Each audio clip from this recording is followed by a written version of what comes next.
Thanks for staying with us on DD India. You're watching DD Dialogue. I'm Sakal Bhatt, and on DD Dialogue, we dissect threadbare top trending national and international news break. And on the show tonight, we stay put on Ukraine-Russia crisis, the war-like situation. And remember, it's been more than 24 hours where Ukraine continues to be on edge as there are reports of heavy shelling from multiple fronts being reported in media. And as the world watches in shock, West continues to slap sanctions on Russia. So on the show tonight, we ask the biggest question: are these sanctions enough as far as stopping Vladimir Putin is concerned, as far as deterring Vladimir Putin is concerned? On the show, we have a power-packed panel of distinguished voices on Russia and Ukraine joining us. Let's have our panelists on the show, please.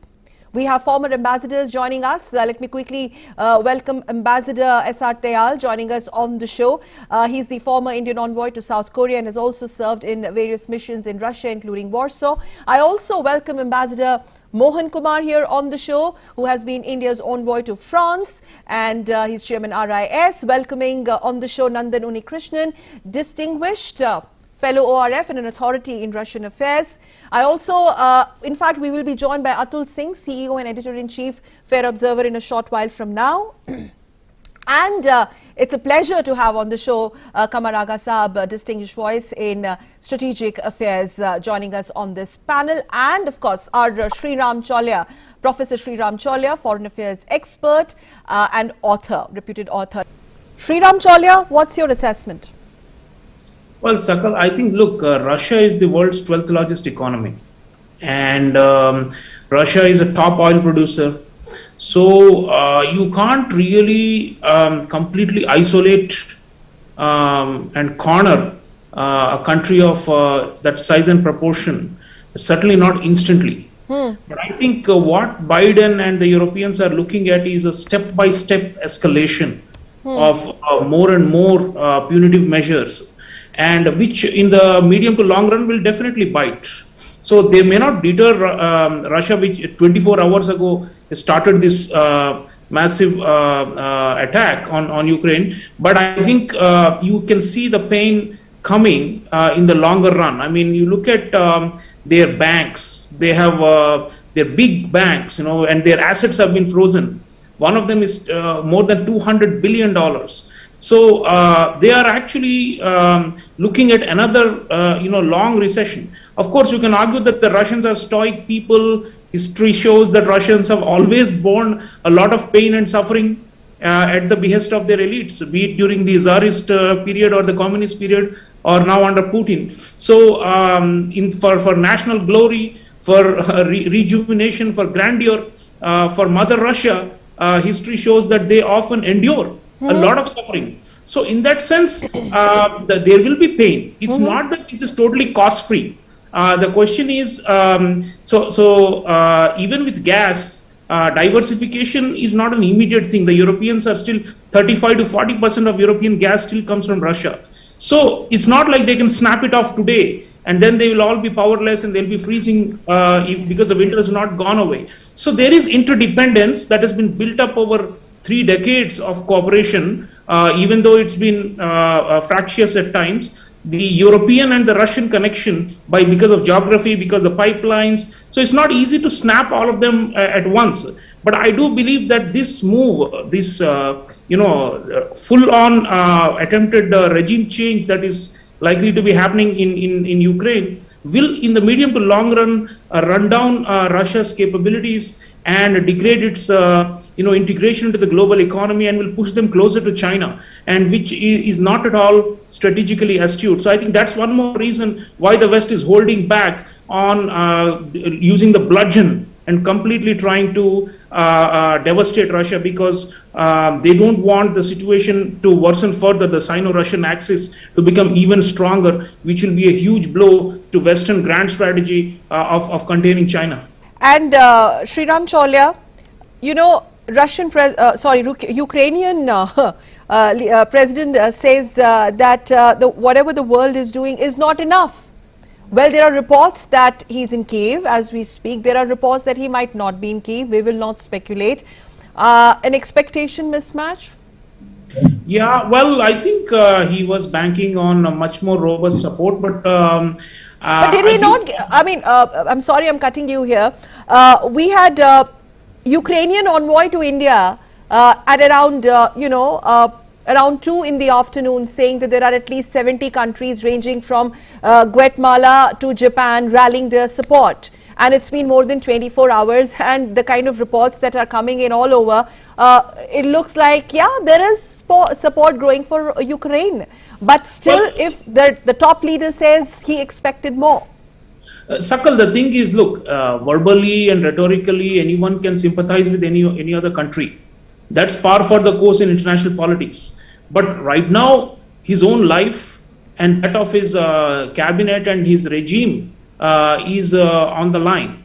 And it's like a crunch time, and you actually need military hardware right now to deter and push back Russia from its advances. And on that front, the NATO forces, the allies or the so-called partners of Ukraine have given them defensive weaponry. They've given them anti-tank weapons, anti-aircraft missiles and stuff like that. They have been training the Ukrainian military. But the point is, the overwhelming conventional superiority of the Russian forces is such that it's a total mismatch. So it's not only expectation mismatch, it's also capability mismatch between tiny Ukraine and giant Russia. So that's where I think the counterbalancing strategy of Biden went wrong. I mean, one could argue that he made a big mistake with the Afghan withdrawal and the failure last year. But this may also come to haunt him, because there was an expectation that even though Ukraine is not a formal ally, they will deter Russia, for example, by positioning US forces, at least a small number, on the ground. And they could have done that. They had some trainers in Ukraine. The moment the war started, they all packed up and said, we are going back to Poland,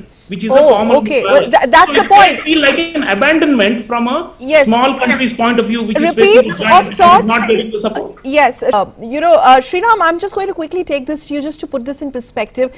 There's a sense that when these sanctions were slapped in 2014, they helped Putin from staying away for at least for at least 8 years, as far as those military engagements which the rest of the world did not want. But it's a different Vladimir Putin now. It's not 2014 anymore. And who really jumped the gun? Ukraine jumped the gun? I think he is a judoka, and tactician, if not a strategist. And Putin had been planning this for a while. There's no doubt about it. And he was looking for the most opportune moment when he felt he and his force mobilization and his capability aggregation was at the maximum and at the strongest. So I think he decided to strike when it is hot, the iron when it is hot. And like co-panelists have said, the forex reserves, he has got some cushions to weather this for a few months. So he is probably of the view, and he clearly got the signals from NATO, from Biden himself, that NATO will not directly engage with the Russian military. And it will only support some kind of a resistance by the Ukrainians. So I think he looked at the configuration of forces and believed that he had the upper hand and he could strike right now. But, there is always the unintended consequences. And Putin in the past has made errors, in the sense, the Russian economy went into tailspin multiple times. There were recessions, there were mass uprisings and protests within Russia, discontent with his kind of foreign policy, which is mainly based on military power projection abroad, be it in Syria, be it in, even after Crimea, of course, was a very popular thing because it fed into the Russian nationalist discourse.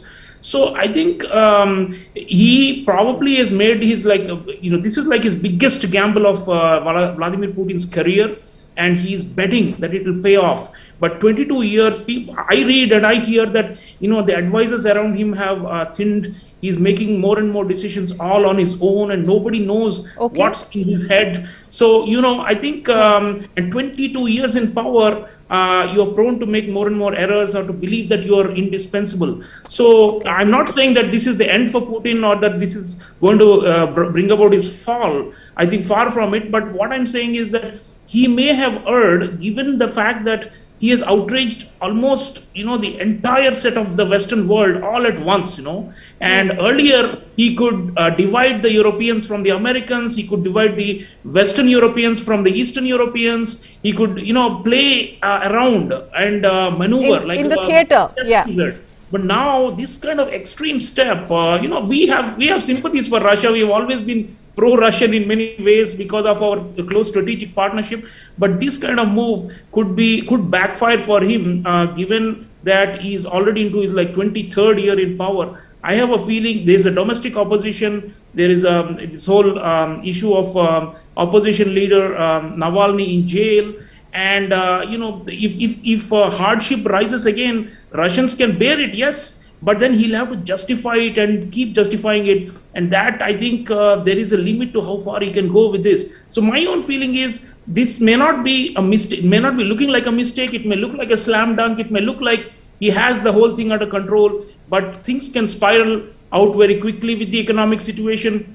There may be losses that Russia faces during this campaign if there is a Ukrainian mass resistance or a guerrilla war against the Russian occupation that looks likely for some time. So all these factors, when you make a fateful decision, Sakal, you don't know what is likely to end up. You may think that you are you've got the ace cards on the table, but you never know, it could backfire. So I think it is in his own best interest, and we all wish in India that this war ends quickly and that they return back at least up to the Donbas region, where they have de facto been controlling. So there is enough room for de-escalation still. The big is for them to be there for the medium to long run. They should not be in proper Ukraine. It's morally and strategically also risky for Russia. I'm going to basically wrap up, but before that, quick wrap-up points from our power-packed panel. Very quickly, let's just try to understand now in the last leg.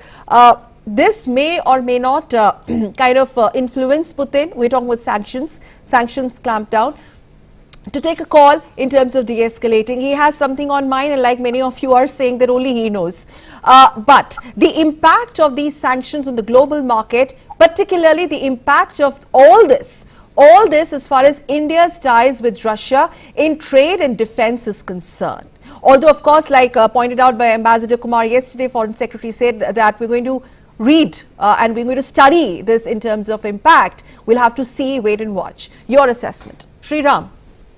I think NATO enlargement and expansion, which Putin had been wanting to negotiate, he is now finally, by use of military force and through kinetic action, he is going to force a reconsideration of this matter. So on one hand, there are going to be sanctions, but I see that in the months to come and the years to come, there will be a question mark about whether provoking Russia beyond a point is worth it. I mean, positioning NATO high-tech weaponry all along Russia's western borders was probably not the best move. And of course, this invasion was not the best move either. But now that matters have come to such a pass, the only way out in the longer run is, I think Putin is looking for a trade. He wants lessening of NATO presence and pressure along the western borders. And so I think NATO has to reconsider its force posture. They may now reinforce it right now, but Sweden, Finland, all these other countries, which are Georgia, which are in the position like Ukraine, may now say that maybe Putin will attack us next. We also want NATO membership. I think that should be firmly resisted, and NATO has to take a more moderate position in. I don't mean conceding because Putin is now holding them to a gunpoint, but over time they do need to reconsider this, because otherwise this strategic discord at the heart of Europe will continue and can explode multiple times. On that note, whether Russia survives these sanctions or not, but Ukraine continues to be on edge. Thank you very much, Ambassador Kumar, Ambassador Tayal, Professor Chaulia, Atul Singh, and Aga Saab for joining us. I'm really running short of time. Thank you all of you gentlemen for joining us.